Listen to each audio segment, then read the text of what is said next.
Si quieres iniciar ahora sesión.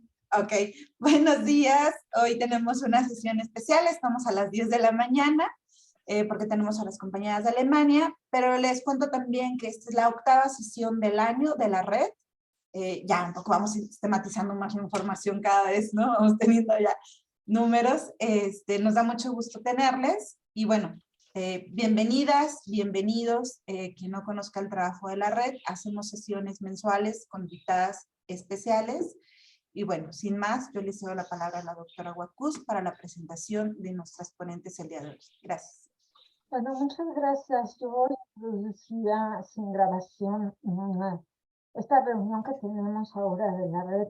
Yo les decía que es uno de los pocos trabajos en estas 8 sesiones que hemos tenido, que son, es un trabajo regional y nos interesó mucho que ustedes lo conocieran.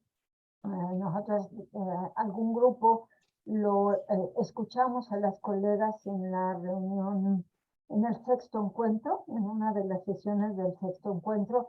También hemos venido escuchando a las colegas porque la red ha tenido algunas conversaciones con ellas. Y entonces, pues nos da mucho gusto, la verdad, tenerlas aquí. Les decíamos que esperamos que en algún momento pudieran venir a México. Seguramente ustedes van a escuchar la presentación y van a ver por qué las estamos invitando a México y seguramente también por ahí algunas de las universidades que estamos aquí se animarán a hacer un puente para cruzar el charco, digo yo, ¿no? O al revés también. Es muy importante esto porque creemos que la violencia por razones de género en las universidades sin duda atraviesa fronteras, sin duda tiene muchos aspectos que compartimos, pero otros que no compartimos tanto, y de esto hablarán las colegas. Sabina García Pecker, a quien me da mucho gusto presentar. Ella es doctora en sociología, trabaja desde el 2016 en el Centro de Estudios de Género Margarita von Benato de la Universidad Libre de Berlín. Sus intereses de investigación se centran en la digitalización de la producción y circulación del conocimiento desde un enfoque interseccional. También tenemos con nosotras en esta sesión a Tanja Kuali, no sé si lo pronuncié bien, ya nos dirás. Ella es doctora en antropología cultural, investigadora en el proyecto de investigación titulado Acoso, discriminación y violencia sexual en contexto de educación superior, en el mismo centro y en la misma universidad que Sabina. Hizo su doctorado sobre el tema de los cuerpos y las políticas corporales en el movimiento punk femenino de la Ciudad de México, también un tema que me encantaría conocer más, de verdad. Y sus intereses de investigación se centran en la violencia sexual, el cuerpo y las políticas corporales, y el punk. Muchas gracias, Tanja. Y pues nada, gracias, les cedo la palabra. Muchísimas gracias, Guadalupe, por la presentación, y también muchísimas gracias a Elizabeth por la organización de este evento y la posibilidad, dar las gracias a ambas por la posibilidad de estar hoy aquí, y también saludar calurosamente a todos quienes están hoy presentes. Estamos muy contentas de poder estar aquí y aprovechar este espacio para discutir con ustedes, ¿no? Para que no hayan confusiones, yo soy chilena, pero resido y trabajo en Alemania. Sí, bueno, voy a compartir mi pantalla desde ya para luego no olvidarme.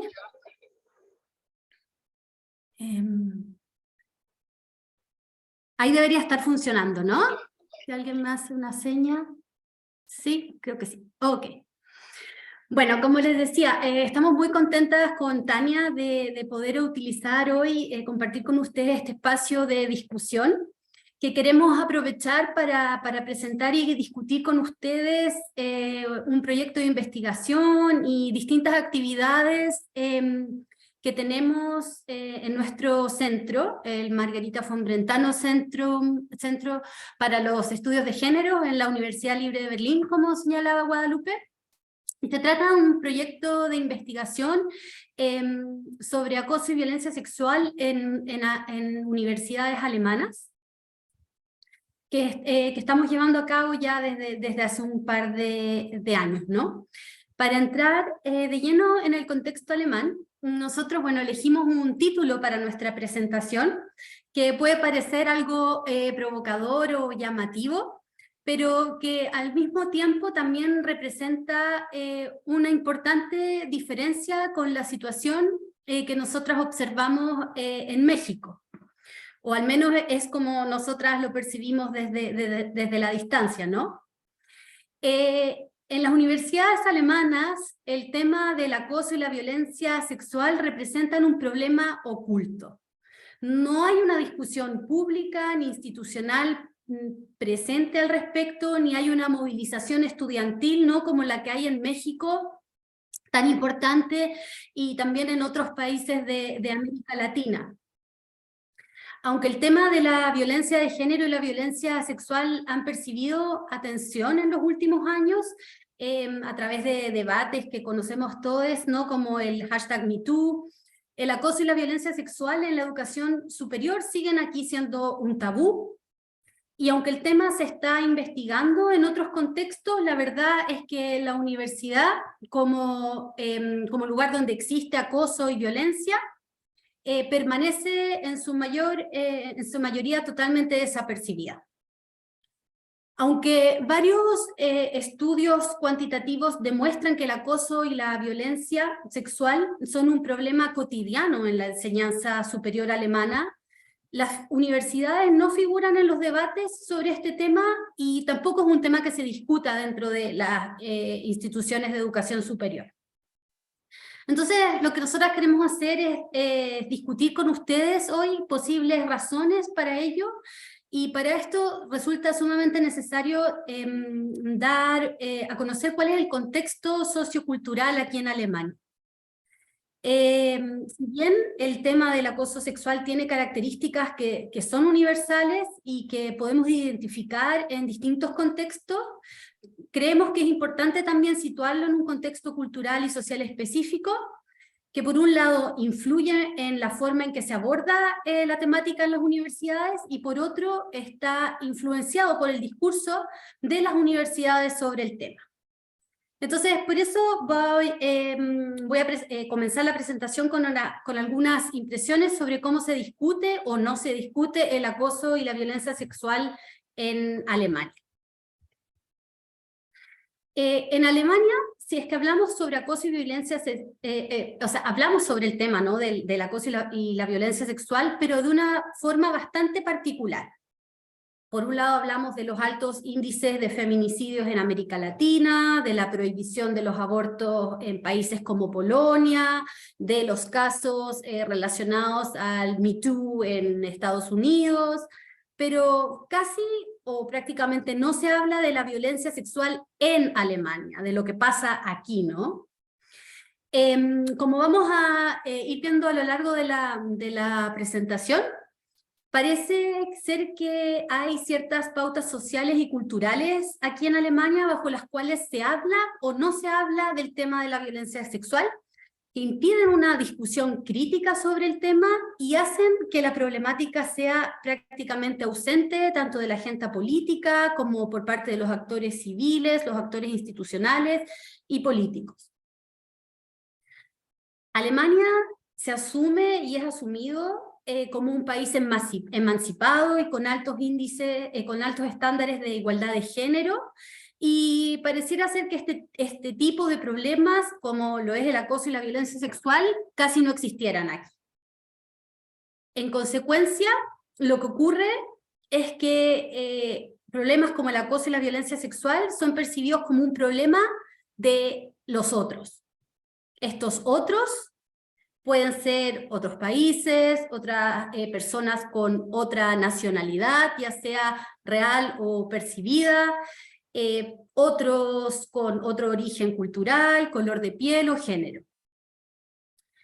Hay un sinfín de ejemplos, ¿no?, sobre esto en el debate tanto político y público sobre la violencia sexual, así como también en el tratamiento legal de la temática.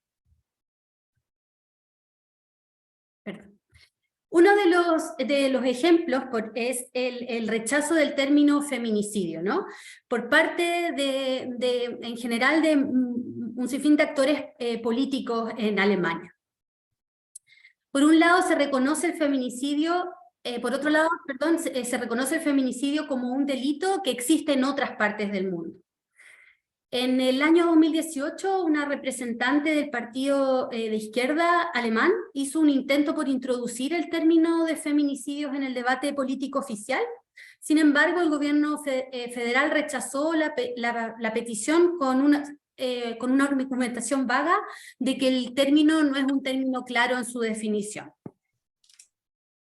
En el mismo año en que el gobierno alemán rechazó el uso de este término en la política oficial alemana, se estaba apoyando la iniciativa Spotlight, que es una iniciativa de la Unión Europea y de las Naciones Unidas para la prevención de feminicidios en América Latina, una iniciativa que contaba con varios millones de euros. Esto es un ejemplo que refleja la forma en que se discute la violencia de género en Alemania, es decir, de dos maneras, ¿no? Por un lado, no se utilizan términos precisos y adecuados para nombrar la violencia de género, sino que se recurre a formulaciones que permiten relativizar el problema. En el discurso público y mediático que existe para referirse a los asesinatos de mujeres, se usan formulaciones que relativizan el problema como violencia doméstica, drama familiar o crimen pasional.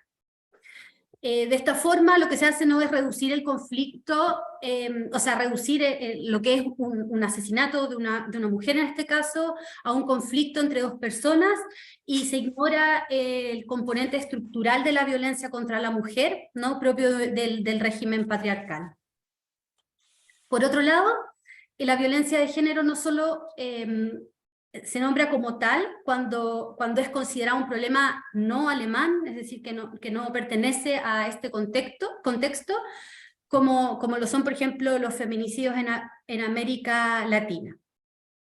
Y bueno, todo esto se hace evidente en la forma como se llevaron a cabo distintos debates aquí en Alemania, que vamos a mencionar, como son el debate en torno al Me Too y lo que se conoce como la Noche Vieja de Colonia, ¿no?, que es que refiere a un evento sucedido en la ciudad de Colonia, en Alemania, durante la Noche Vieja del año 2015 al 2016. En la víspera de Año Nuevo, del 2015 al 2016, se produjeron numerosas agresiones sexuales contra mujeres en el centro de la ciudad de Colonia. Este acontecimiento, que se conoció a nivel mundial como la Noche Vieja de Colonia, como digo, fue una noticia internacional, ¿no? Incluso antes de que hubiera información oficial sobre las personas que fueron víctimas, ¿no?, de agresiones, un amplio público ya estaba hablando de quiénes habían sido los perpetradores, ¿no? En este caso se identificaban como inmigrantes y extranjeros. Los acontecimientos fueron inmediatamente instrumentalizados por populistas de derecha para su agenda política. Por un lado, los refugiados que llegaron a Alemania en el llamado verano de la inmigración de 2015 fueron tachados en su totalidad de criminales y violadores, y por otro lado las personas de los círculos derechistas y conservadores, que normalmente no suelen ser conocidos por su posición, por tener una posición feminista, de pronto comenzaron a posicionarse como defensoras de los derechos de la mujer alemana, blanca por supuesto, a la que habría que proteger de los ataques de estos inmigrantes. Lo que ocurrió fue que en lugar de iniciar un debate fundamental sobre la discriminación y la violencia sexual en Alemania, lo que se hizo fue que se culturalizó el debate y se utilizó para alimentar el resentimiento racista y antimusulmán presente en la sociedad alemana, ¿no? Aquí en la imagen pueden ver claramente, ¿no?, cómo esto se traduce en dos portadas con alto contenido racista de dos de los más importantes periódicos alemanes, donde se ve, ¿no?, esta imagen del cuerpo de una mujer blanca que está siendo tocado, ¿no?, por estas manos de color negro.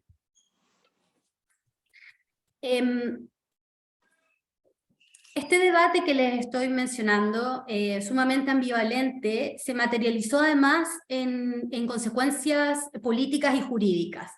Después de los acontecimientos que ocurrieron aquella noche en Colonia, se aprobaron dos leyes. Por un lado, la ley penal sexual fue reformada según el principio feminista de no es no, y que convierte un delito punible el hecho de que alguien ignore la voluntad reconocible de una persona, y al mismo tiempo se aprobó una ley que permitía la deportación más rápida y menos burocrática de refugiados e inmigrantes que presuntamente habían cometido los delitos durante aquella noche. Dos autoras, dos académicas alemanas, Sabine Hart y Paula Irene Vila, expresaron muy acertadamente en una publicación en el año 2018, cito aquí: en el caso de Colonia, la política sexual se activó para la producción de verdades racistas y el feminismo se apropió para la legitimación de los regímenes fronterizos europeos. A diferencia de lo que ocurrió aquella noche en Colonia, ¿no?, las agresiones sexuales perpetradas por alemanes blancos tienden a considerarse como casos aislados. Una mirada a las cifras de la Oficina Federal de Policía Criminal muestra que esta postura, además de ser bastante ignorante, es totalmente errónea. Acá tenemos algunos datos del 2018, donde un total de casi 139.000 personas en Alemania fueron víctimas de lo que en el informe llaman violencia de pareja. Hay casi 25.000 casos reportados de lo que se llama insultos por motivos sexuales, y crímenes homo o transfóbicos se reportan casi a diario. Lo que no aparece en estas estadísticas, en la categoría de violencia de género, es lo que se puede ver al lado derecho de la lámina, ¿no? En 2018 se contó con un intento de feminicidio por día y un feminicidio cada 3 días. Este tipo de delito no aparece en los números oficiales porque en Alemania, como ya dijimos, el concepto de feminicidio no se usa ni en el plano jurídico ni en la discusión política o mediática. Algo que sí aparece en las estadísticas, como vemos, pero que no se toma en cuenta en la discusión pública y mediática alrededor de acontecimientos como, por ejemplo, el de Colonia, es que el 70% de los agresores sexuales poseen nacionalidad alemana, de hecho. Entonces, para ir concluyendo con esta primera parte, ¿cuál es el problema en Alemania? Con los ejemplos que acabo de mostrar, lo que queremos argumentar es que, por un lado, tenemos una cultura de no articulación de la violencia de género, que tenemos una fuerte invisibilización y relativización de la violencia sexual, y una discusión estructural del problema solo parece ocurrir si los perpetradores no son alemanes. Estos casos son instrumentalizados para una culturización racista del problema, donde se articulan un entrelazamiento ambivalente de racismo, violencia de género y feminismo. Le doy aquí con esto la palabra a mi compañera Tania. Ya, buenos días o buenas tardes también de mi parte. Ya vamos a entrar al tema del acoso y la violencia sexual en universidades alemanas, donde esta no articulación de violencia de género está claramente reflejado, porque, como ya mencionó Sabina, es un tema que no reconocen las universidades como un problema, o cuando lo reconocen, lo hacen de una forma muy problemática y eso vamos a ir discutiendo en estos siguientes minutos. En primer lugar, también en las universidades, la atención principal se dirige afuera del contexto universitario, ¿no? O sea, el problema del acoso sexual se investiga en toda su amplitud en diferentes regiones y contextos del mundo y desde las perspectivas de diferentes disciplinas, pero casi no tenemos investigaciones sobre la universidad alemana como lugar en el que se produce el acoso y la violencia sexual. En un segundo lugar, el debate estructural sobre las causas del acoso es prácticamente ausente en las universidades, aunque los pocos estudios existentes sobre el tema nombran repetida y claramente las jerarquías universitarias como un factor causal. En su lugar, al igual que en el discurso sociopolítico que les presentó Sabina, prevalece una perspectiva individualizada en la que los casos que surgen se tratan a puerta cerrada como para no llamar la atención. Se puede decir que el acoso sexual en universidades alemanas es un tema tabú y por lo tanto es un problema oculto, como lo nombramos en el título de esta presentación. Y esto se manifiesta no solo en un discurso y una movilización prácticamente inexistente, sino también, como ya dije, en la investigación, ¿no? La falta de trabajos académicos sobre el tema se debe al hecho de que hacer investigación crítica en y sobre la academia no solo podría ser dañino para la propia carrera académica, sino que, como dice ahí en la cita María do Mar Pereira, es uno de los mayores tabúes de la práctica académica. Y ella en su estudio sobre la academia observó una forma de mirada colectiva desviada del funcionamiento interno del mundo académico, ¿no? Y dado que el análisis crítico de la academia en sí es un tabú, examinar el tema tabú del acoso en este contexto se convierte en un reto especialmente difícil, ¿no? Un doble tabú, por decirlo de esta forma. Entonces, el único estudio representativo hasta la fecha sobre la prevalencia de acoso sexual en universidades alemanas se realizó ya hace 10 años, 11, como parte del proyecto de investigación europeo titulado Gender-Based Violence, Stalking and Fear of Crime, que se llevó a cabo en 35 universidades europeas, y en Alemania se encuestaron casi 12.000 estudiantes en 16 universidades, y según el estudio, casi o más de la mitad de las estudiantes experimentó discriminación sexual durante su carrera. El 22... Ya le bajé. Está abierto un micro. El 22.8% una situación de stalking y el 3.3% experimentaron violencia sexual en el sentido vital. Perdón, creo que está abierto un micrófono. ¿Pueden revisar sus micrófonos, por favor? Gracias, una disculpa, Taya. Gracias. Nosotras en el centro empezamos a trabajar en el tema en el año 2017 en el marco de una colaboración de investigación transnacional con universidades de Costa Rica, Ecuador, India, Japón, Colombia, México, Perú y Corea del Sur, que tuvo como objetivo realizar un análisis comparativo de datos cuantitativos para identificar las diferencias y similitudes en la prevalencia y el funcionamiento y las consecuencias del acoso sexual en diferentes contextos nacionales y de educación superior. Y es interesante mencionar aquí que, a diferencia de las otras universidades participantes, el estudio en nuestra universidad solo pudo llevarse a cabo bajo la condición de que los resultados de la encuesta solo se utilizaran internamente. De nuevo, un indicio de que estamos ante un tabú y un problema oculto en las universidades alemanas, por lo menos en nuestra universidad es así.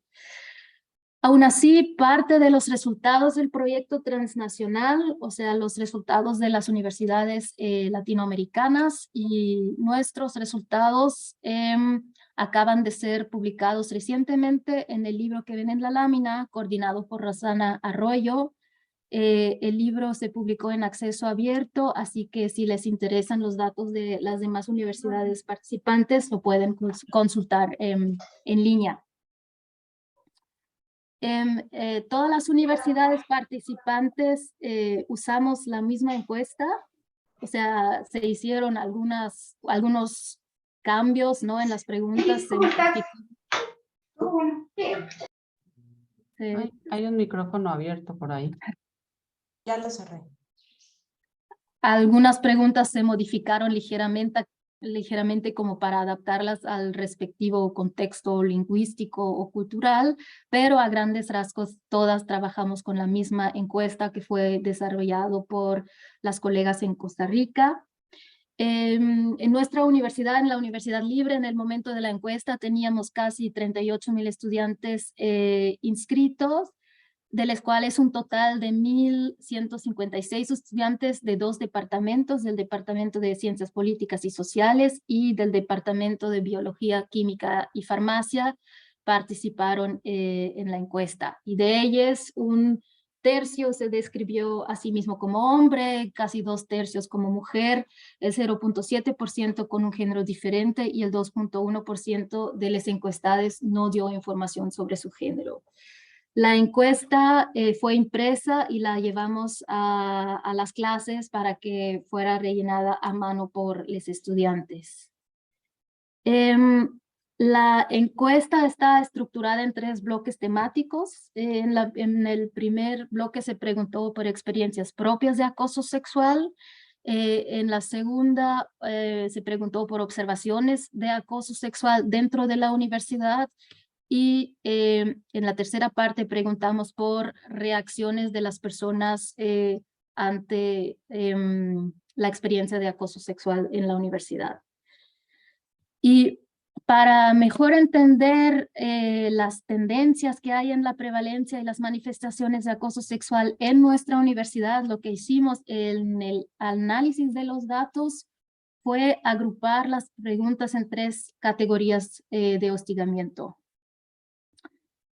Por un lado, ¿puedes cambiar la lámina, Sabina, por favor? Por un lado tenemos el hostigamiento no físico, no, fue la otra lámina, perdón. El hostigamiento físico, que son miradas insinuantes o comentarios o mensajes o conversaciones con contenido sexual. Luego la categoría de hostigamiento físico, con todas las distintas manifestaciones de acoso físico. Y en la tercera categoría tenemos el hostigamiento temido, es decir, situaciones en las que las personas temían ser acosadas. No vamos a presentar aquí los resultados en detalle, pero Sabina va a presentar un resumen como de los resultados más importantes para cada categoría de análisis.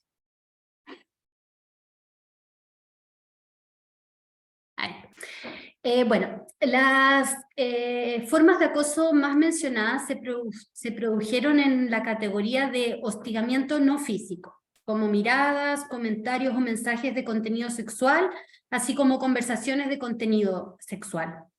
El 42,8% de los estudiantes declaró haberse visto afectado por ellas al menos una vez en el contexto universitario. Este tipo de agresiones son especialmente difíciles de captar y perseguir, ya que legalmente no están definidas como actos delictivos y por tanto su responsabilidad depende de que estén o no reguladas en las políticas particulares de la universidad en caso de que éstas existan.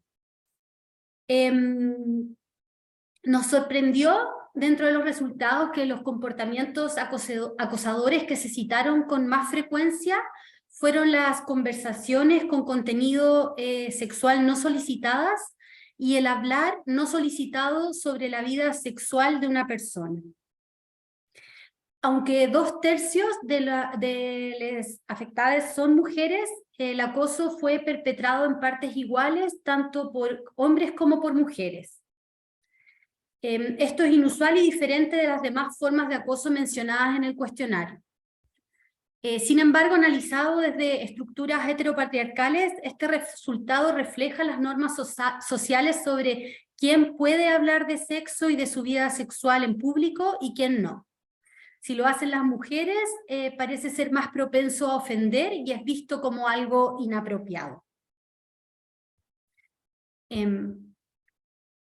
La segunda categoría que también se mencionó con frecuencia son situaciones o invitaciones en las que los estudiantes temían ser acosados. Más de 15% de las y los estudiantes declararon haber recibido una invitación, ya sea a cenar, a una reunión o celebración, detrás de la cual se temía la posibilidad de acoso, o situaciones en las que fueron citados en momentos inusuales o a lugares inapropiados, donde se temía proposiciones de tipo sexual. La mayoría de estas invitaciones provienen de estudiantes varones y el 70,6% de las afectadas son mujeres. Esto indica que es más común que las mujeres examinen las situaciones por su posible potencial de violencia y tomen las precauciones debidas. En la tercera categoría de análisis, el hostigamiento físico, el 5,1% de los estudiantes declaró haber sido agredido físicamente. A primera vista, este porcentaje, que es relativamente bajo, puede leerse como un resultado positivo. Sin embargo, nosotros vemos que estos datos son problemáticos y en parte engañosos, sobre todo por lo que tiene que ver con las medidas contra el acoso sexual en las universidades. Expresado en porcentaje, se puede ver que el problema de las agresiones físicas parecen casi inexistentes. Sin embargo, expresado en cifras absolutas, de los 1.156 estudiantes que respondieron a la encuesta, 59 experimentaron violencia sexual física en la universidad. Incluso algunos de ellos en múltiples ocasiones. Se denunciaron 55 casos de tocamientos indebidos y 2 incidentes en los que las personas fueron acosadas físicamente o retenidas en contra de su voluntad. En 2 casos, incluso se obligó a los estudiantes a proporcionar favores sexuales a cambio de mejores calificaciones u otras ventajas en sus estudios. Y un punto que nos parece importante hacer aquí es que este tipo de resultados puede ser problemático respecto a la implementación de políticas y procedimientos para el manejo adecuado del acoso sexual en instituciones de educación superior, porque este tipo de datos puede interpretarse en el sentido de que el hostigamiento sexual no es un problema en la universidad y por lo tanto no es necesario implementar más medidas para erradicarlo. Pensando en los obstáculos institucionales que tuvimos nosotras para poder realizar la encuesta, que además refleja la forma en la que se maneja el tema del hostigamiento, se podría presuponer que el dato que tenemos aquí sería interpretado justamente de esta manera por la dirección de nuestra propia universidad. Lo que es notable en los datos que aquí hoy les estamos presentando y también en otro estudio representativo sobre universidades alemanas del 2012, que es el que mencionó Tania anteriormente, es que aparecen relativamente pocos casos de hostigamiento por parte de profesores. Una explicación de esto podría ser que las personas afectadas saben, consciente o inconscientemente, que el acoso sexual es una demostración de poder y que denunciar este tipo de casos puede tener consecuencias negativas para ellas. Otro indicador de esto es el hecho de que el acoso por parte de profesores se menciona más en los estudios cualitativos que en los cuantitativos. Probablemente porque la situación de la entrevista proporciona un espacio más protegido para hablar sobre este tipo de experiencia que una encuesta. Otro resultado llamativo de nuestra encuesta es que una gran proporción de estudiantes declararon haber observado hostigamiento en la universidad. y para algunas manifestaciones de hostigamiento el número de casos observados es incluso mayor que el número de casos experimentados.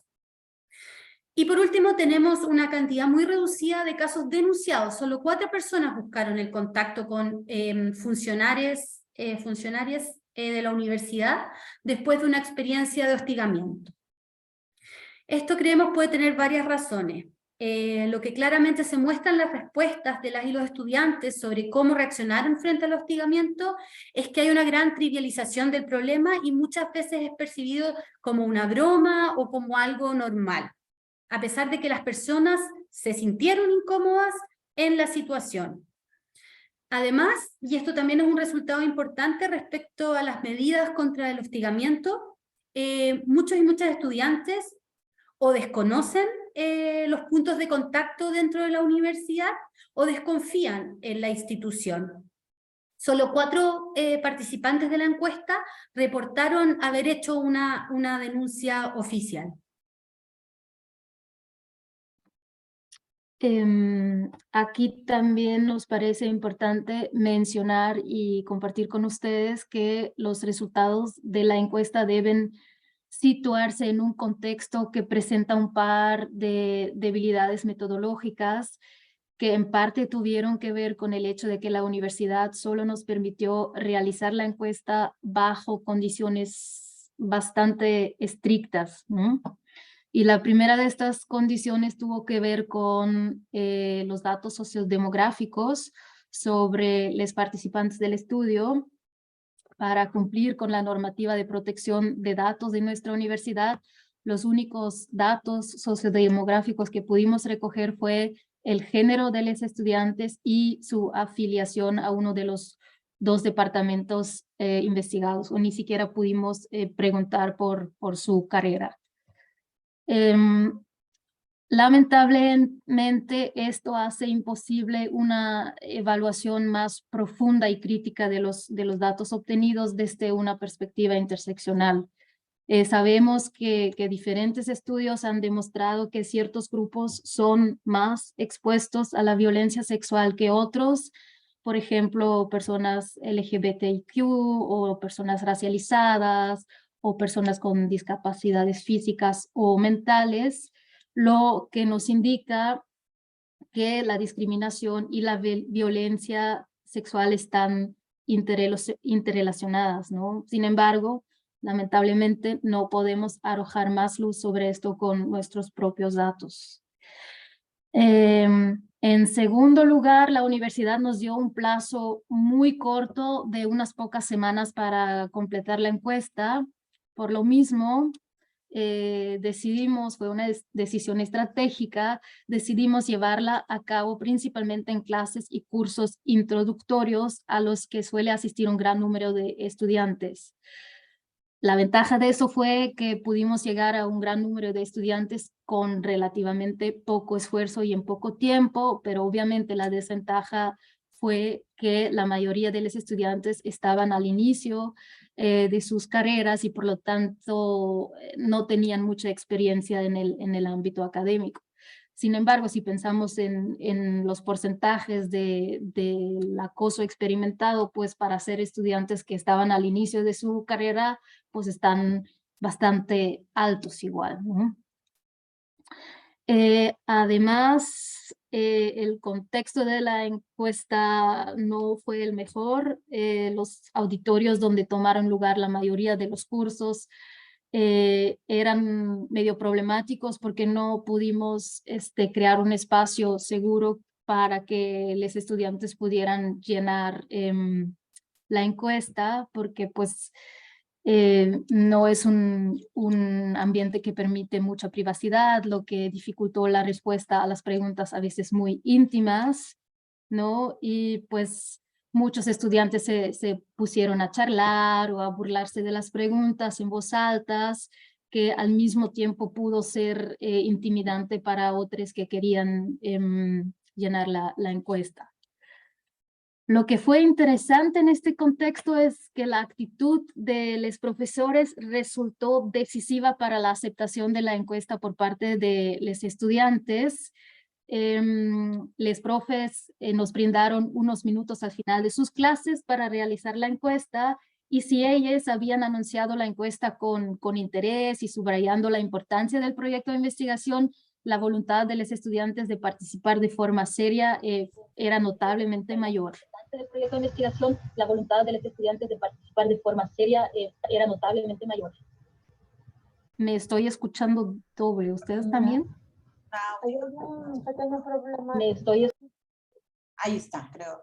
Ok, A ver, gracias. gracias. Bueno, y la última condición de la universidad bajo la cual pudimos hacer la encuesta, ya la mencionamos, fue que los resultados solo se usaran para la evaluación interna, es decir, que no fueran publicados. Y esta condición de la que, como pueden notar, a veces nos saltamos un poco, sentó las bases de nuestro enfoque y nuestra argumentación de que el problema del acoso y la violencia sexual está oculto, o más bien se oculta en el mundo académico alemán. Y ubicamos las razones de este comportamiento en la estructura organizativa de la Academia Alemana. Curiosamente, fue la última parte de la encuesta, la sección de preguntas abiertas, donde encontramos las pistas más interesantes como para esta argumentación, ¿no? En la primera parte de la sección abierta se preguntó, Sabina, ¿puedes cambiarla? Gracias. ¿Por qué los estudiantes no se pusieron en contacto con el personal de la universidad para denunciar el acoso que experimentaron? Y las respuestas dan unas impresiones de cómo las experiencias de acoso son percibidas, ¿no? Como una broma, como hechos no suficientemente graves para ser denunciados, como problemas que no tienen solución, o como algo normal que hacen los hombres. En la segunda parte de la sección abierta, esa nos dio un panorama parecido. Ahí los estudiantes pudieron hacer comentarios generales sobre la encuesta, y hubo un par de comentarios que destacaron la importancia del tema y de la encuesta, pero mucho más comentarios criticaron la encuesta por considerarla innecesaria, exagerada o incluso histérica. Y luego hubo muchos comentarios que consideraron que el acoso ciertamente es un gran problema, pero el acoso casi no pasa dentro de la universidad, ¿no? Y presentamos estos comentarios aquí porque pensamos que aquí se encuentran un par de aspectos muy interesantes, y por eso vamos a tomarlos como punto de partida para algunas reflexiones finales sobre las dinámicas estructurales que hacen del acoso y la violencia sexual un problema oculto. Los comentarios de cierta forma aluden a las estructuras organizativas de las universidades alemanas y a sus mecanismos que ocultan el problema, y en ese sentido permiten, favorecen y legitiman el acoso en las universidades. Y ya después en la discusión me gustaría saber si ustedes ven mecanismos parecidos en la academia mexicana. Lo primero es la estructura androcéntrica de las universidades. Aunque cada vez hay más estudiantes mujeres y a una escala mucho menor, también profesoras y gestoras universitarias, la universidad alemana sigue siendo un mundo de hombres. Y por eso mismo es fundamental examinar las universidades como organizaciones jerarquizadas por género y heteronormativas, cuya cultura organizativa y estructura de personal se reproducen y solidifican continuamente a través del proceso que Eliot y Smith denominan homosocialidad. Ahora algo cambió en la presentación. No sé, Sabina, ¿qué pasó?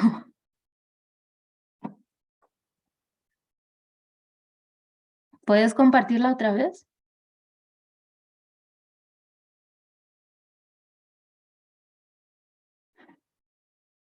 Bueno, y Kate Mann se refiere a este mismo fenómeno con el concepto de empathy, es decir, la simpatía entre los hombres, ¿no? Los hombres contratan a los hombres promueven a los hombres y los hombres protegen a los hombres. Y aquí tenemos que especificar, por lo menos para el contexto alemán o quizás también para el contexto europeo, porque estamos hablando de hombres blancos, ¿no? Y en un entorno de trabajo estructurado de este modo, los actos y las amenazas de violencia sexual se convierten en herramientas para, y aquí cito el trabajo de Alison Phipps, que les recomiendo mucho, para articular y preservar las relaciones de poder de la institución, preservando la configuración del espacio de la universidad para los hombres blancos privilegiados y también para algunas mujeres blancas. Pero, y eso también es importante mencionar, el género obviamente no es el único factor constitutivo de la organización universitaria alemana, ¿no? Las universidades alemanas formaron parte en el diseño de un sistema de pensamiento colonial basado en una visión racializada y jerarquizada de los seres humanos y del mundo, y estos patrones coloniales de racialización y los sistemas de clasificación social han perdurado y constituyen los fundamentos de los mecanismos de estratificación más importantes, no solo de las sociedades contemporáneas, sino también de sus instituciones como la universidad. Como vimos, varios comentarios de la sección de preguntas abiertas indican que si bien los estudiantes son conscientes de que la violencia sexual es un problema, lo ubican en la calle, en el transporte público o en bares, pero no en el aula, la cafetería o la oficina del profesor. Y aunque en el caso de nuestra encuesta esto está sin duda relacionado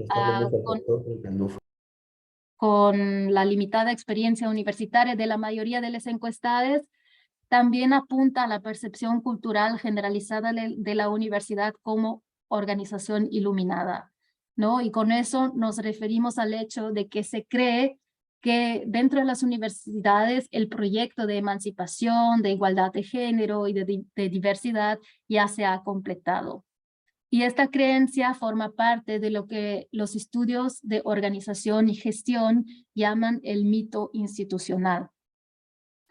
Y parte de este mito institucional son dos acuerdos culturales que Araceli Mingo y Hortensia Moreno llaman el derecho a no saber y el derecho a ignorar. Son dos acuerdos entre los miembros privilegiados de la universidad que les permiten ignorar sus ventajas que se fundamentan en las relaciones institucionales de poder y afirmar su inocencia individual en relación con el ejercicio sistemático del privilegio, ¿no? Además, dichos acuerdos culturales justifican la falta de acción institucional ante las reclamaciones contra la desigualdad sistémica y forman parte de los mecanismos institucionales que impiden la denuncia del acoso y silencian a los afectados.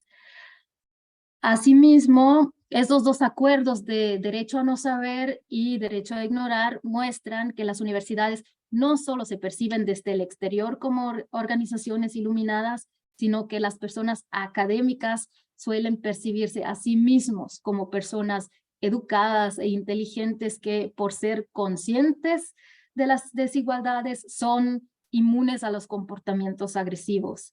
Y Sara Ahmed se refiere a esto como el sexismo crítico, que es el sexismo reproducido por quienes se consideran demasiado críticos para reproducir el sexismo. Y esto se aplica perfectamente al contexto universitario y la imagen de la universidad como organización iluminada. Y un tercer y último aspecto que consideramos crucial para la existencia del acoso sexual en las universidades es la creciente neoliberalización del sistema de educación superior, que tiene una serie de consecuencias para la reproducción del acoso en las universidades. La universidad neoliberal tiene un fuerte enfoque en la excelencia, la competencia, en el espíritu empresarial, en la eficiencia de costos. Y esto, a su vez, provoca el aumento de los contratos a tiempo parcial y de tiempo limitado, lo que consolida las jerarquías existentes y refuerza las relaciones de dependencia en las que, como ya sabemos, el acoso se reproduce con bastante frecuencia. La universidad neoliberal, por lo menos en Alemania, necesita adquirir financiación de terceros para poder competir en las clasificaciones internacionales, y los financiadores externos prescriben ciertas normas de garantía de calidad para las universidades, en las que la diversidad y la igualdad de género son importantes. Y en consecuencia, las universidades desarrollan directrices y protocolos para así demostrar estamos haciendo algo, mientras su única acción es referirse repetidamente a la existencia de estas mismas directrices y protocolos. Por lo mismo, y aquí vuelvo a citar a Sara Ahmed, que describe estas medidas como no performativas, ¿no? Pretenden hacer algo mientras en realidad permiten a las instituciones no hacer nada. Y además, para conseguir financiación y tener éxito en las clasificaciones internacionales, la universidad neoliberal debe ser comercializada y promocionada. Y para ello crean una imagen de marketing de la universidad que tiene que ser brillante y excelente, y por supuesto la existencia del acoso sexual no puede aparecer en esta imagen. Así que lo que hacen las universidades, vuelvo a tomar prestado un concepto de Sara Ahmed, es el pulido institucional, ¿no? Hay que limpiar y pulir la institución de cosas negativas, lo que a su vez contribuye a silenciar la existencia del acoso y a ocultarlo. Y pues los valores neoliberales de individualismo, dureza, competitividad llevan a un retroceso en cuestiones de igualdad de género, lo que Louise Morley llama un retorno a la cultura de la virilidad, y Margaret Thornton habla de una remasculinización de la universidad. Entonces aquí como donde se cierra el círculo, ¿no? La neoliberalización de la universidad refuerza las estructuras de la universidad androcéntrica y promueve la imagen pulida de la universidad iluminada para poder competir en la mercantilización de la producción de conocimiento. Y en una organización iluminada, la existencia del acoso se niega o se oculta y se evita un debate abierto al respecto, lo que a su vez impide la denuncia. Así que lo que tenemos aquí no solo es un círculo maligno, sino también una profecía autocumplida, ¿no? El acoso sexual se oculta, por lo que parece ser inexistente, por lo que la imagen iluminada de la universidad alemana permanece pulido. Bueno, ya hemos hablado mucho, nos gustaría ahora ya entrar en discusión con ustedes. Solo nos queda un último pequeño anuncio. Como queríamos demostrar con esta presentación, aquí en Alemania todavía hay mucho que hacer, aprender y explorar en este tema, y para nuestra propia investigación nos hemos beneficiado e inspirado muchísimo de las investigaciones realizadas en países como México y otros países latinoamericanos que por desgracia son poco conocidas aquí. Y para contrarrestar un poco esto, hemos iniciado un proyecto que Sabina les va a presentar brevemente ya para cerrar. Sí, gracias. Acabo de copiar también los links en el chat para que puedan ya empezar a verlo.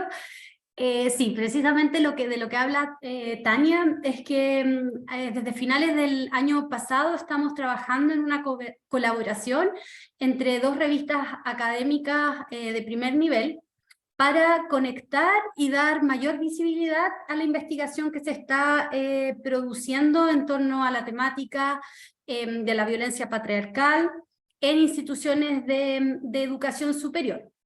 ¿De qué se trata esto? Bueno, por un lado, la revista Debate Feminista, perteneciente al CIEC de la UNAM, y la revista Open Gender Journal, que es editada por un grupo de universidades alemanas, o de habla alemana. Hemos creado este proyecto, y desde comienzo de este año ambas revistas cuentan con una rúbrica especial para la publicación de artículos científicos en esta temática.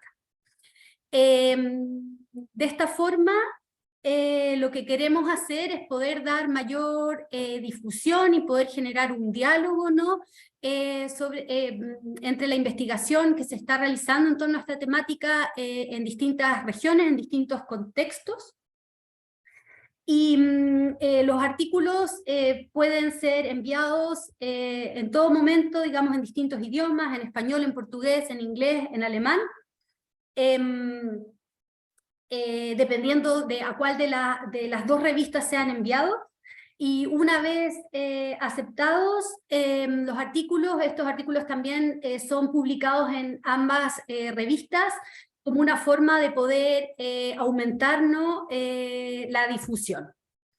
Como señalé, se trata de un call abierto por el momento de forma continua, es decir, se pueden enviar artículos en todo momento. Dejé los links ahí, tanto a la página de debate feminista como la página del Open Gender Journal. Y digamos, dentro de cada página también está linkeada el llamado, la convocatoria de la otra revista. Y bueno, y también Tania y yo estamos disponibles para resolver dudas, tanto ahora o en el futuro, si es que tienen tienen interés de enviar algún artículo.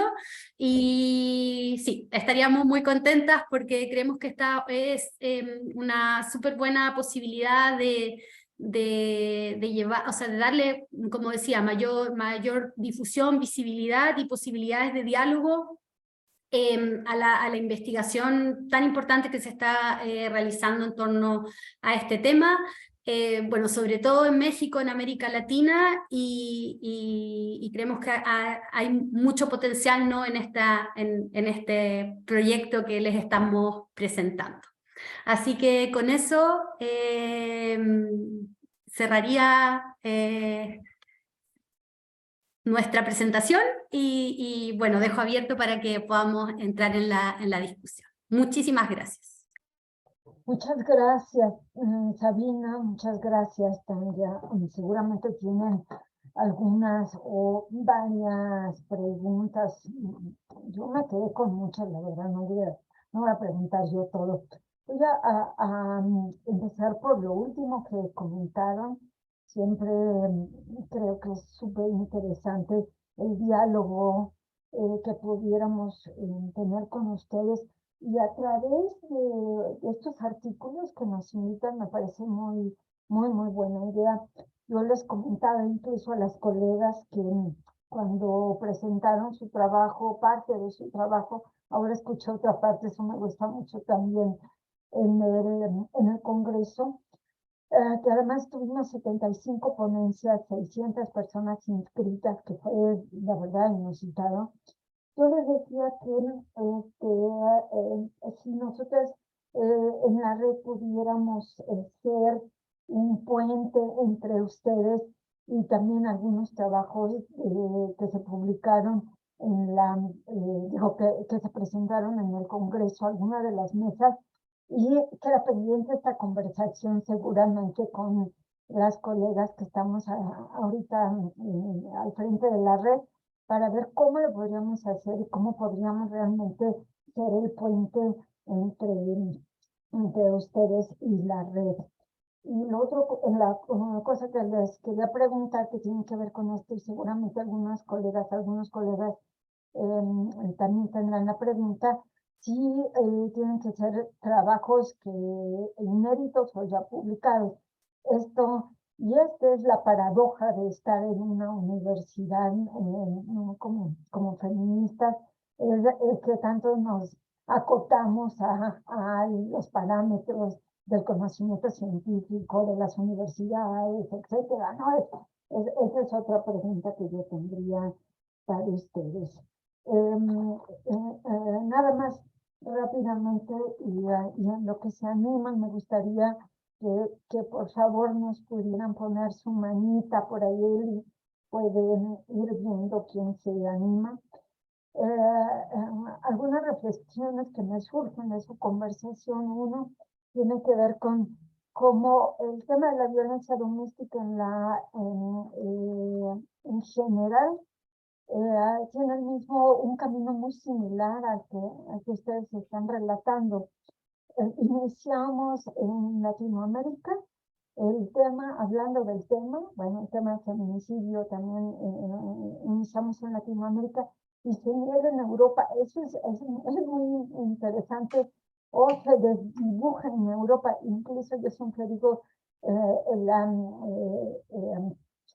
Convención Belén do Pará, que además o sea, es una que es un documento internacional que se firma aquí en Latinoamérica, que se hace desde Latinoamérica, el único además internacionalmente. No se reconoce, ¿no? O poco se reconoce en Europa también, y esto me parece muy sintomático pues nada, el tema de interseccionalidad a otro nivel del que ustedes están hablando, ¿no? Me parece también bien importante volver a la violencia doméstica y cómo yo digo que esto de lo que estamos hablando es el incesto en la familia. En las familias todavía no hablamos de incesto, y los incestos están presentes todo el tiempo, en todas las familias, aquí en China, ¿no? Y en Latinoamérica, y en Europa, en Francia, etcétera, pero somos incapaces de hablar de un tema tan escabroso como este. En términos ya más de, de ética de la investigación, yo les preguntaría algunas cosas que tienen que ver con la ética, como si surgieron casos, cómo contuvieron los casos, que eso es algo muy importante de la ética de la investigación.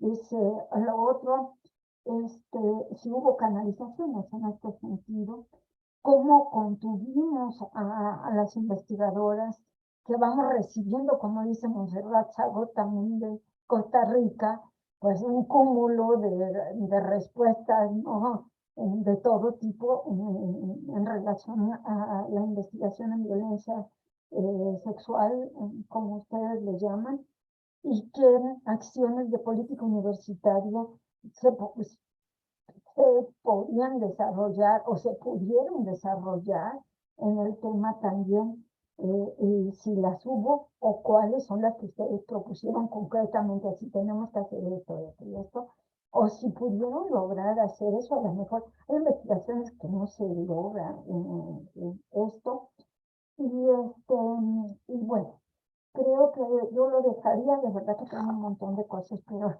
ya más adelante seguiremos conversando, y más bien pues les daría las palabras también a las colegas. Lo mío lo pueden contestar o no, ¿no? Yo creo que es importante también que las colegas que tienen su mano levantada, Elizabeth, les da continuidad, pues también conversen con ustedes. Muchas gracias. Y súper interesante su presentación, su trabajo, la felicito. Gracias. Tenemos unos comentarios en el chat, pero le doy la palabra a Zaira, luego a Rosalba y leemos los comentarios. ¿Les parece bien? Adelante, Zaira. Hola, buenos días a todas, todos y todes. Soy soy vocera de la colectiva Morras contra la Violencia Institucional. Nosotras tenemos participación principalmente en una universidad de aquí de México. Mi pregunta son dos en particular. Una, sí, entiendo que la información que pueden llegar a tener es muy limitada porque su universidad así lo plantea, ¿no? Eso es lo que busca, que no puedan tener como más información, entiendo perfectamente, pero ¿ustedes han visto algún tipo de violencia, además del acoso y del hostigamiento, algo físico, o violencias que ya llegan, por ejemplo, a la violación, etcétera, etcétera? O sea, si hay más violencias aparte de esas en el ámbito universitario. Y por otro lado, es preguntar si sus universidades, o al menos su universidad, tiene alguna instancia encargada de de trabajar los temas de violencia de género, o si tienen algún tipo de reglamento o algo que dentro de su sistema pues sí reconozca la violencia y la necesidad de tratarlo, o está a tal grado el tabú que ni siquiera se tiene. Esas serían mis dos preguntas. Muchas gracias. Gracias, Zaira. Le doy la palabra a Rosalba. Buenos días, muy complacida con la participación de Sabina y de Tania, o Tania, no sé cómo se pronuncia, pero bueno, la duda que me surge es, ¿qué pasa? Bueno, aquí en su presentación, ustedes nos presentaron algunos hallazgos que tienen a través de la metodología cualitativa que aplicaron. Sin embargo, también nos comentan que esta información recabada no fue o no les permitió, la institución no les permitió hacer uso de ella. Quiero saber hasta dónde pudieron o pueden hacer uso de esa información que ustedes ya trabajaron o que ya tienen, y si hay posibilidad de que se pueda publicar, se pueda, no sé, hacer un uso de otro tipo de uso de esa información. Esto debido a que también ustedes comentan que es ahí o en esa parte cualitativa donde ustedes pudieron recabar de mejor forma todas, no todas, pero gran parte de los acosos, acosos físicos, sexuales, verbales, la información más enriquecida a la que se pudo acceder. Entonces, esa sería mi pregunta nada más, y felicitarlos. Muchas gracias, Rosalba. Sabina, Tania, me dicen si continuamos con las participaciones, hacemos esta pausa y responden. Ustedes nos dicen. Para no olvidar algunas de las preguntas, yo creo que sería mejor ya ir contestando poco a poco, ¿no? Okay. Zaira preguntó, si entendí bien, por la prevalencia de otros tipos de agresiones sexuales, ¿no? De agresiones más fuertes. En el estudio cuantitativo salieron pocos casos. Sabina mencionó el número, fueron creo que menos de 5%, algo así. Esto, lo que también ya mencionamos, tiene que ver con que las personas encuestadas estaban iniciando sus carreras en las universidades. Por lo tanto, hubo pocos casos. Otra razón es que, y eso también nos dicen otros estudios, que las personas muchas veces no dan esa información en estudios cualitativos porque no proporcionan, este tipo de estudios como que no proporciona un espacio seguro para hablar de experiencias tan fuertes, ¿no? Y en cambio, en investigaciones cualitativas, en situación de entrevistas, sale mucho más esta información. También hemos tenido esta experiencia porque después del estudio cuantitativo iniciamos un estudio cualitativo donde empezamos a hacer entrevistas con investigadoras ya más avanzadas en el sistema universitario, y ahí sí salieron mucho más experiencias más fuertes de violencia sexual. Creo que, Zaira, tú también preguntaste por instancias o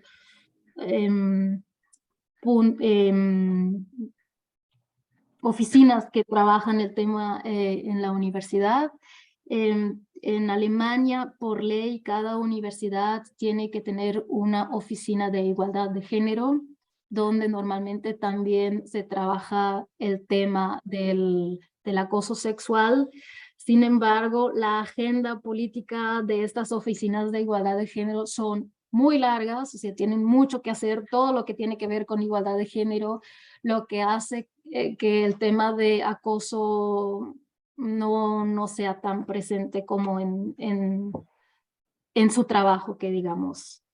Y también por ley, casi todas las universidades alemanas a este punto tienen protocolos y directrices contra el acoso, pero como intentamos de explicar un poco en la presentación también, muchas veces se queda ahí, o sea, se redactan protocolos, se redactan directrices, pero pues ahí se queda.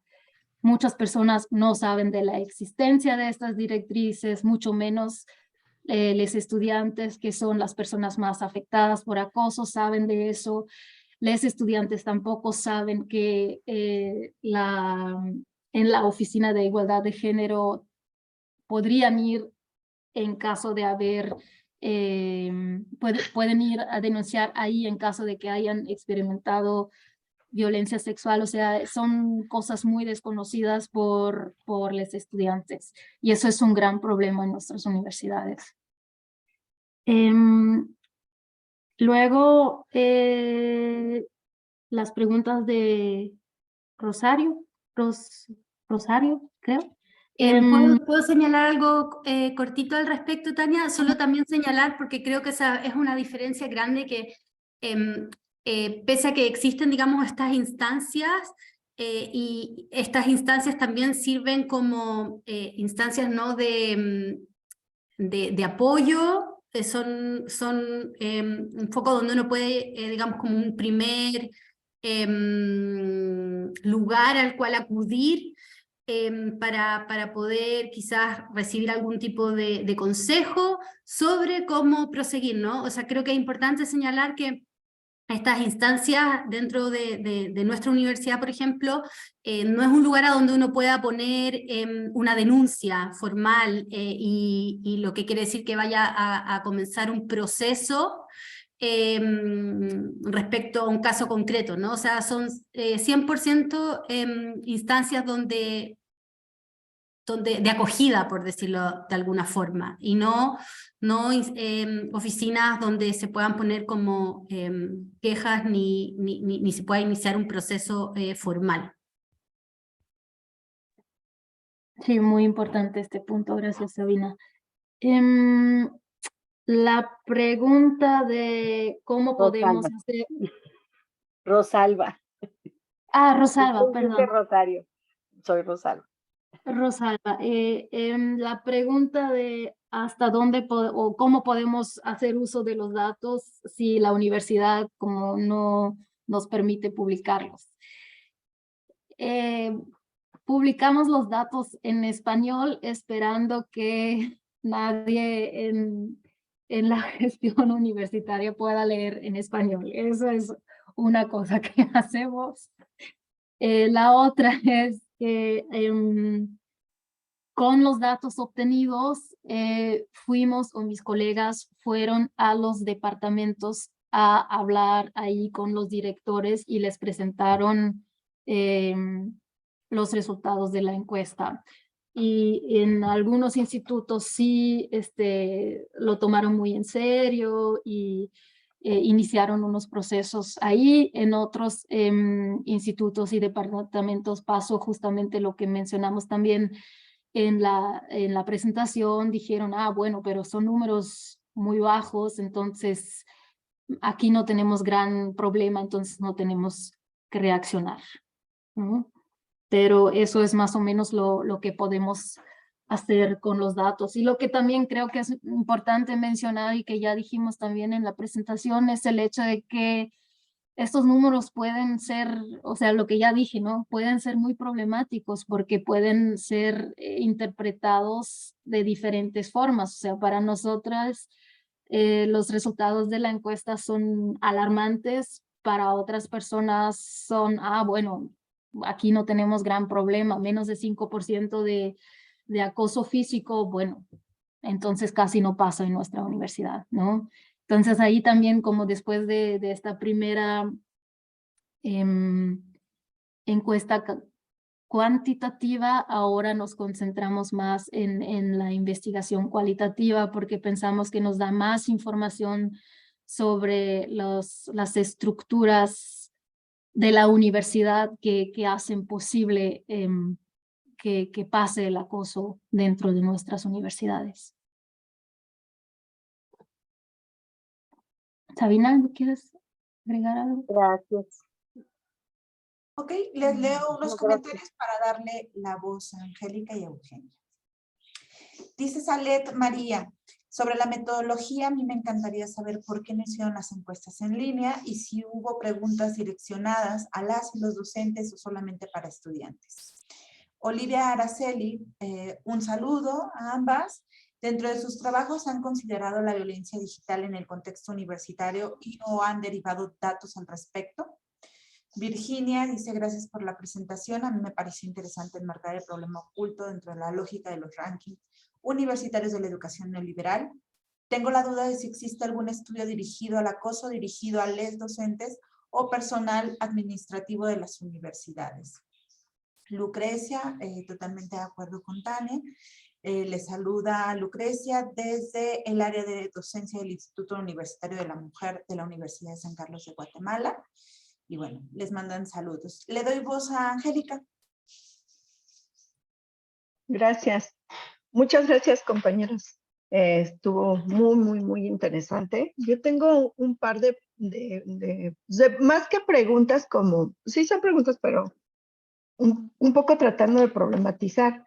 A mí me llama mucho la atención el hallazgo que reportan sobre los estudiantes como perpetradores, ¿no? Me parece que coinciden con otros estudios, pero también pone como en perspectiva el énfasis que se le ha dado a docentes o personas con autoridad, con relaciones jerárquicas, como principales perpetradores. También entiendo que ha sido cuestionado este hallazgo que aparece en otros trabajos sobre los estudiantes como principales perpetradores, porque también se habla de que hasta dónde existen condiciones de no represalias, como para poder decir claramente o señalar sobre todo a los docentes como perpetradores, ¿no?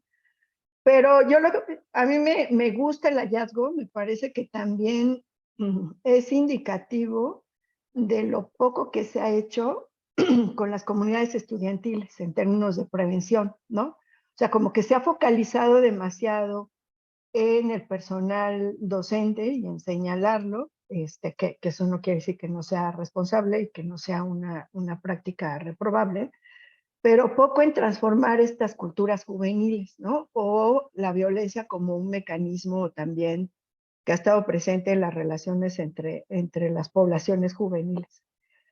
Eso por un lado me llama la atención. Y por otro lado también me llama la atención su estudio enfocado en la violencia de carácter sexual, cuando también se ha documentado que no es el único tipo de violencia que se da en los contextos universitarios.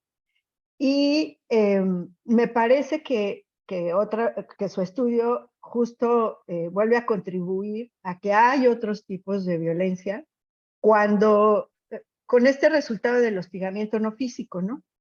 Que es mayoritario, o sea, es la forma de violencia más frecuente.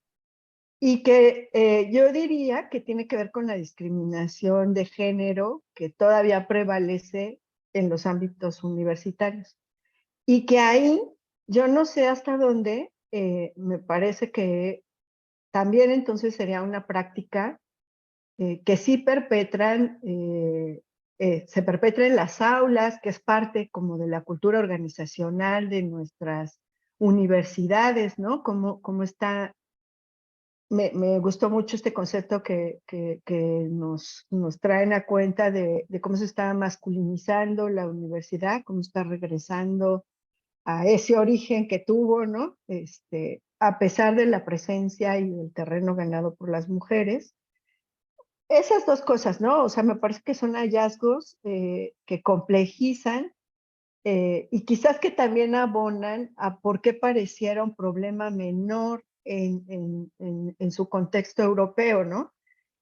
Porque a lo mejor la violencia física, ya allá hay una menor tolerancia a ella, hay quizás más consecuencias de su práctica, pero hasta dónde se ha logrado lo mismo con la discriminación de género, que es más sutil y que a lo mejor coincidiría justo con este resultado del hostigamiento no físico, ¿no? Bueno, ahí dejo como esas dos reflexiones que me ha provocado su presentación muy sugerente. Gracias, compañera. Gracias, Angélica. Te doy la palabra, Eugenia.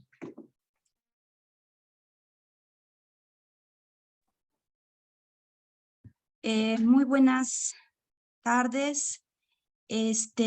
Bueno, soy profesora de la Universidad Autónoma Metropolitana y me ha interesado particularmente el tema de los mecanismos institucionales para afrontar la violencia de género en las universidades. Sé que hay todo un debate en torno a estos documentos y pues de acuerdo a la experiencia que se tiene, una de las limitaciones o dificultades que se tienen está relacionada con las normatividades universitarias o la legislación universitaria que no se ha actualizado en estos documentos, en estos protocolos, reglamentos, etcétera. Y me llamó la atención un poco la perspectiva que ustedes tienen de estos documentos que comparto en parte y preguntarles específicamente si en los protocolos que seguramente tienen en su universidad, si se ha hecho este cambio a nivel de las legislaciones universitarias para poder responder efectivamente, eficientemente a las quejas y denuncias que puedan llegar de las estudiantes. Muchas gracias. Ok, antes de darte la palabra, Lupita, discúlpame, voy a leer un comentario y te dejo la palabra. Dice Esau, espero que se pronuncie así, me gustaría preguntarle sobre si las ciencias sociales en Alemania han cuestionado esta problemática. ¿Qué están haciendo al respecto? ¿Problematizan estas actitudes? Y si sí, ¿no se les toma en cuenta? Bueno, le doy la palabra a Lupita. Muchas gracias, Eli. A mí me gustaría hacerles una pregunta que ahora sí me gustaría que me respondieran. La otra no era muy, les decía yo, puede pasar, pero me quedé pensando en algo que está pasando aquí en Latinoamérica sobre todo, y que se ponía en una de las mesas principales, los primeros momentos en el Congreso. Tiene que ver con la persecución de quien estamos al frente de la difusión, capacitación y sensibilización o atención de casos de violencia dentro de las universidades, ¿no? La persecución también puede ser a varios niveles, digamos, ¿no? Y esto tiene que ver, me parece, con esto que hablaban ustedes de la masculinización de las universidades, me parece. En la encuesta de la UAM veíamos que pues había mucha estigmatización. De hecho, una de las primeras era por ser feminista, ¿no? En la universidad hemos tenido ataques cibernéticos en donde nos dicen de todo, ¿no? De lesbianas, que eso sería lo de menos, pues, pero hay discursos de odio, pues, muy fuertes que estamos viendo a ver qué hacemos, pero también creo que el propio personal de las universidades no está recibiendo como debería de hacerlo, ¿no? Y con la seriedad que debería de hacerlo las propias capacitaciones de las especialistas o la formación profesional de las especialistas. Estar evaluando el trabajo, creo, incluso que estamos haciendo con toda la rigurosidad académica. Y bueno, a mí sí me gustaría, porque es uno de los temas que a mí más me preocupan. O sea, ¿qué vamos a hacer? Alguien decía, me da miedo salir de la universidad ahorita, porque me tienen tan ubicada, tan estigmatizada, que pues ya se está convirtiendo en un problema. Gracias. Les damos la palabra a ustedes para que respondan.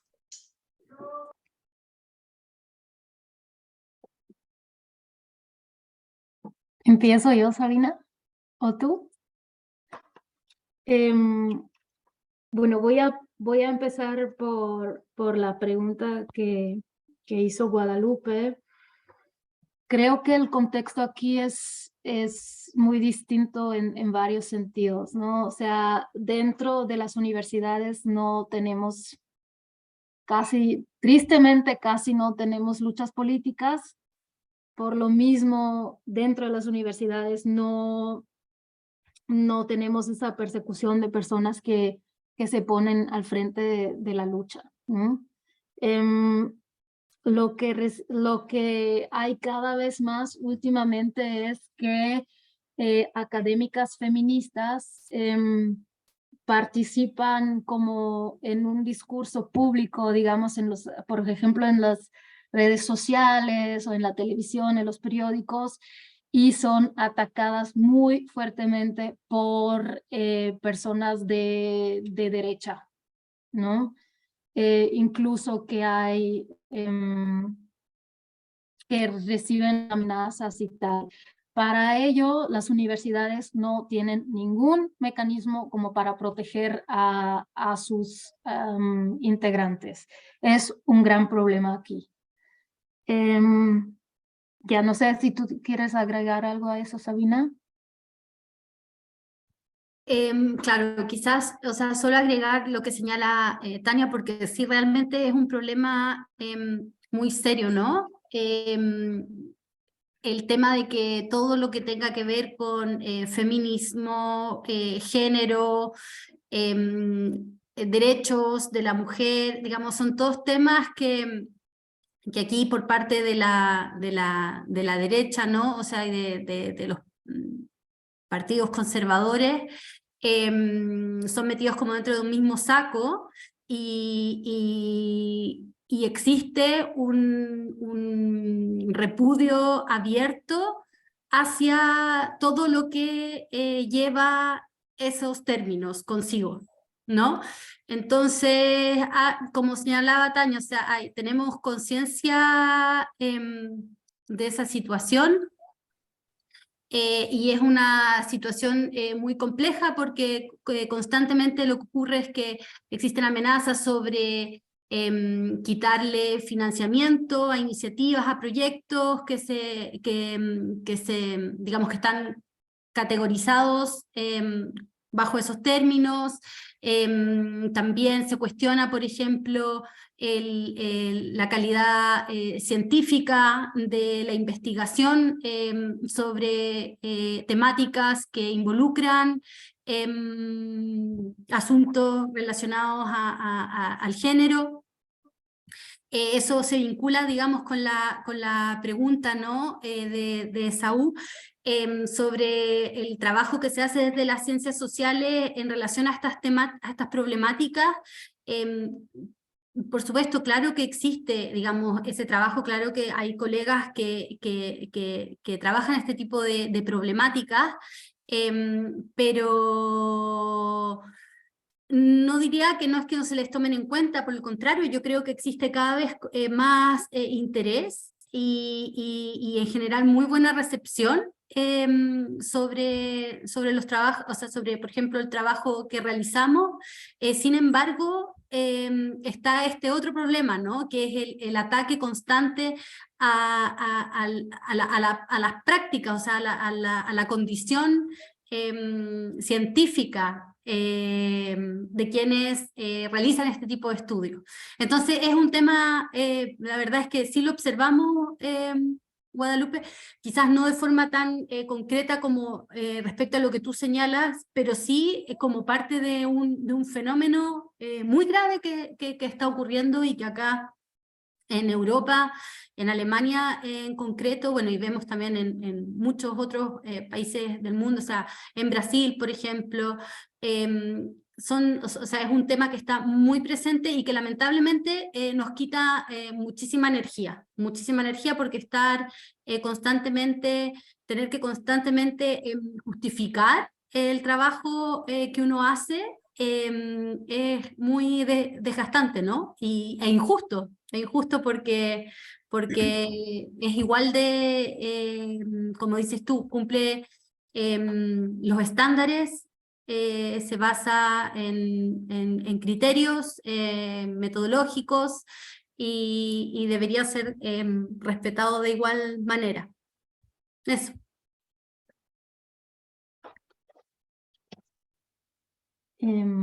Estoy viendo las preguntas.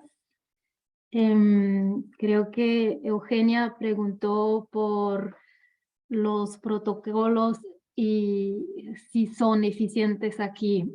Creo que Sabina ya mencionó en partes que realmente no lo son. O sea, es un documento que tenemos en las universidades que quizás en su momento de redacción tenía una buena intención, pero que se quedan ahí guardados y que no son muy eficaces. También los protocolos que tenemos se quedan en un cierto punto. O sea, una persona que tuvo una experiencia de acoso o de violencia sexual va a un punto de contacto y ahí, según el protocolo, a esta persona se le muestran distintas opciones que tiene. Una es conseguir ayuda psicológica. Otra es hacer un encuentro con la persona que acosó y ver qué se puede hacer, ¿no? O sea, este tipo de cosas.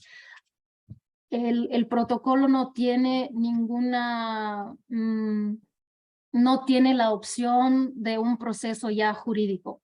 Ahí se termina porque esto tiene que ser fuera de la universidad y lo que hacen los puntos de contacto muy seguido es decirles a las personas que tristemente es la realidad, les recomiendan no tomar pasos ya legales porque van a perder, ¿no? Y en muchos casos, o sea, desde una perspectiva de ya, desde una perspectiva legal, muchos tipos de acoso no entran en un delito punitivo.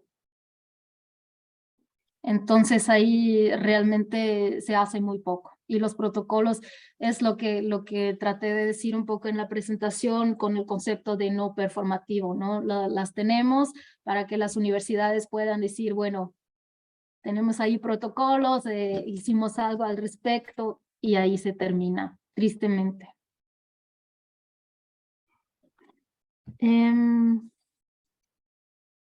Voy a ver en el chat qué eran las otras preguntas. ¿Por qué no hicimos la encuesta en línea?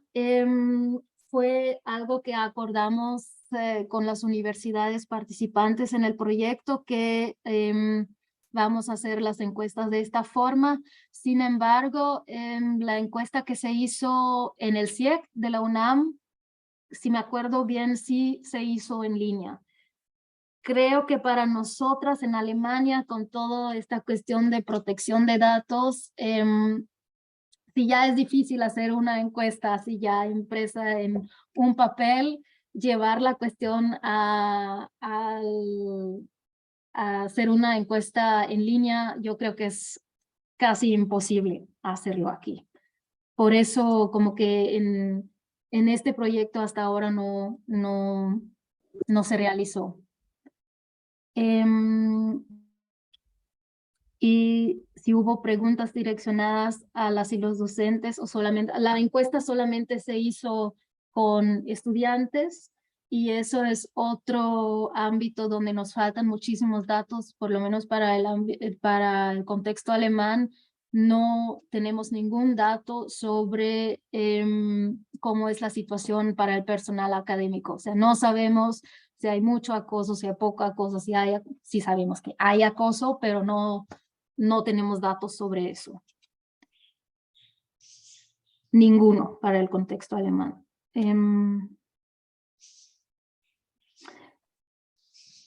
Nosotras no hemos trabajado hasta ahora la violencia digital, pero pues sobre todo ahora también como en los 2 años pasados en contexto de la pandemia y de mucha actividad en línea, se ha vuelto un problema mucho más grande. Es algo que también nos contaron las personas que trabajan en los puntos de contacto de la universidad, que obviamente este problema ha aumentado muchísimo en los últimos 2 años, pero nosotras no lo hemos trabajado hasta ahora.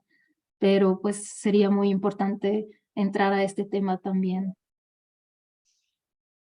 Sabina, tú me interrumpes si quieres decir algo, ¿eh? No, todo bien. De acuerdo con lo que señalas.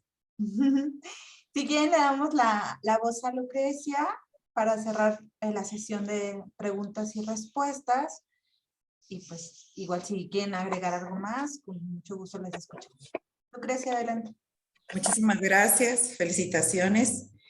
Y quiero compartirles un poco la experiencia aquí en la Universidad de San Carlos. También me recordaron en otra red, en otro espacio que estamos desde hace 5 años y que el año pasado hicimos varias actividades académicas, pero también trabajamos en 2 estudios, específicamente en los protocolos de atención integral en 11 universidades de Latinoamérica y España, y también en los procesos de investigación y formación en este tema. Escuchándolas creo de que, pues sí, vamos a encontrar puntos en común. El primero, y que he ido posicionando, es clarificar que las instituciones de educación superior son estructuras patriarcales. Por lo tanto, son un modelo de reproducción del patriarcado. La otra cuestión, y no está dentro de la historia, pues las mujeres hemos sido como las que hemos ido buscando un espacio dentro de la academia, por lo cual también se ha utilizado la violencia y las diferentes manifestaciones de violencia para ir limitando, obstaculizando, pues toda esta nuestra inserción en las instituciones de educación superior, ¿no? Hago este análisis desde este nivel macro que también tiene que ver con las mujeres en las instituciones en cuanto a los liderazgos. La mayoría, pues, en el mundo, y esos son estudios que se respaldan del Instituto de Investigaciones de la UNESCO, la mayoría son conducidas por varones. Raro es la participación de mujeres rectoras en Latinoamérica y en el mundo, que lo estamos evidenciando. Por el otro lado, también, digamos, en el contexto latinoamericano, pues tenemos una historia, y eso tiene que ver muchísimos por los conflictos sociales que hemos vivido y esa fortaleza de liderazgo, de organización, que yo creo que también desde el feminismo hemos ido impulsando. Y hoy por hoy, pues estas nuevas generaciones que han sido, pues, mujeres estudiantes y luego, pues, esas alianzas entre docentes e investigadores, extensionistas y administrativos, porque se hace ese conjunto, pues se logra denunciar, pero también llega el hartazgo en cuanto a hasta aquí llegamos, necesitamos que se asuma esta problemática, ¿verdad? Como un problema, porque esa es otra cuestión, que lo asuman como un problema dentro de las CIES. Por lo tanto, tienen que asumir ese respaldo, un poco por lo que decía Tanja.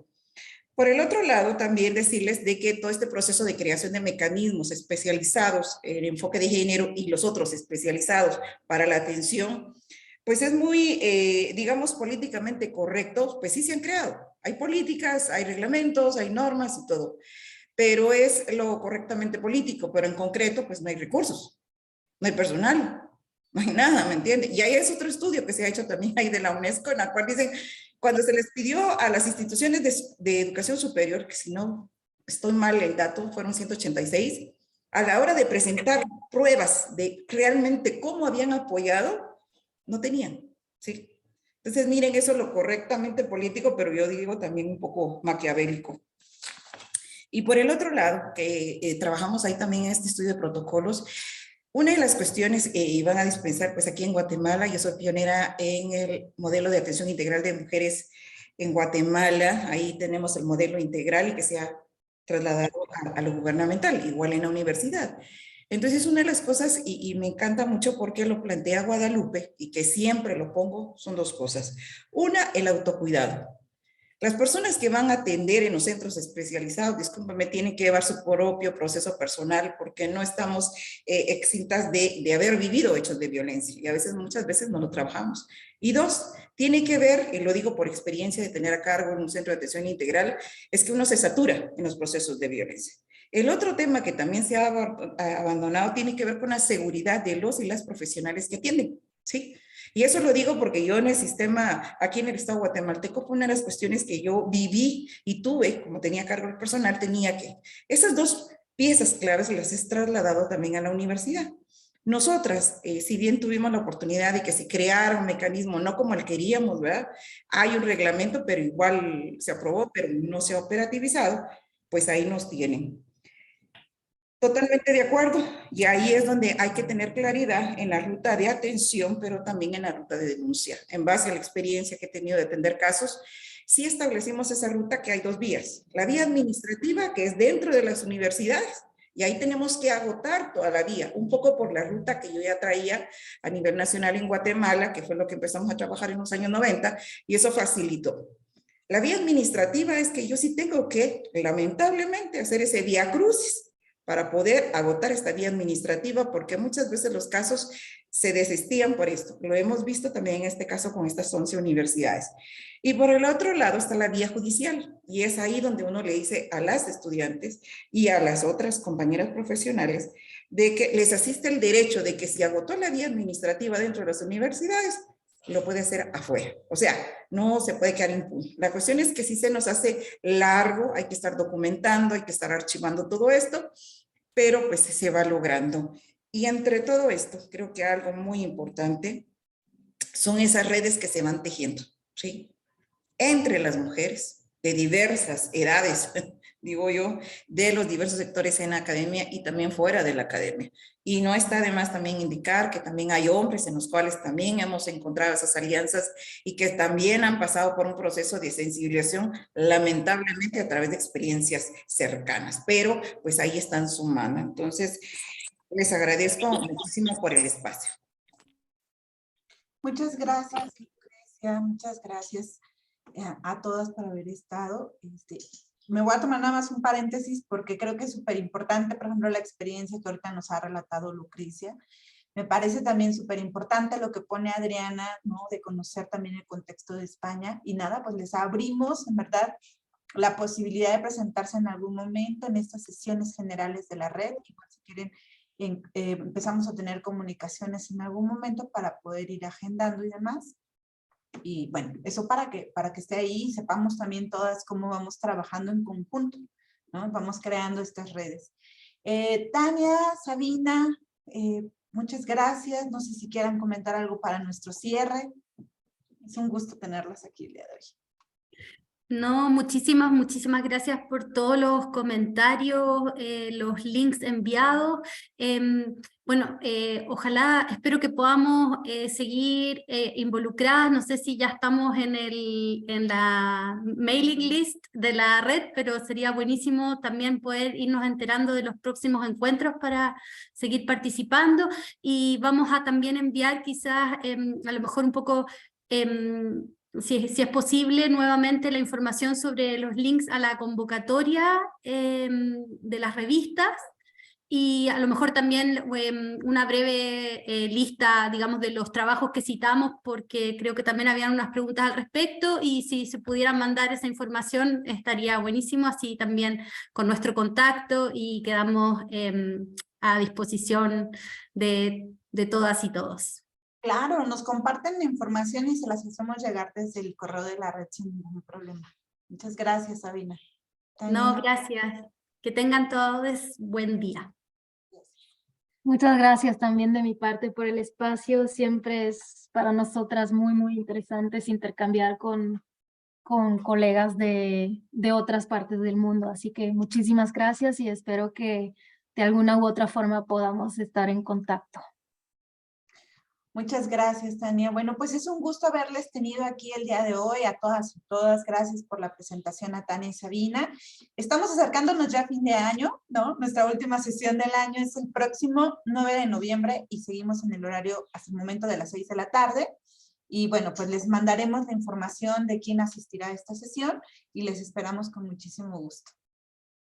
Un abrazo a todas y todos. Gracias, muy amable. Chao.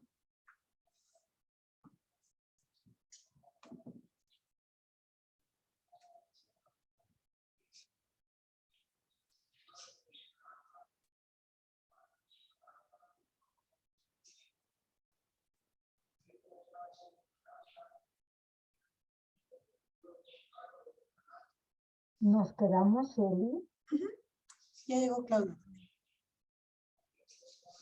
Hola, ¿cómo Hola, estás? Claudia, ¿qué tal? ¿Cómo estás? Ay, tuve acá una intervención en crisis y ya me desocupé 40 minutos, me dio mucha pena, dije, ya no puedo entrar y llegué tardísimo ahora. No, no te preocupes. Pues espero que tú te hayas sacado esa intervención en crisis. Sí, ya Tómate un salió. tecito. Oigan, qué pena, pero veo que sigue grabando y no sé si luego en la grabación quedamos Sí, así de saludos a todo el mundo, pero vamos con reunión, ¿verdad? Sí, gracias.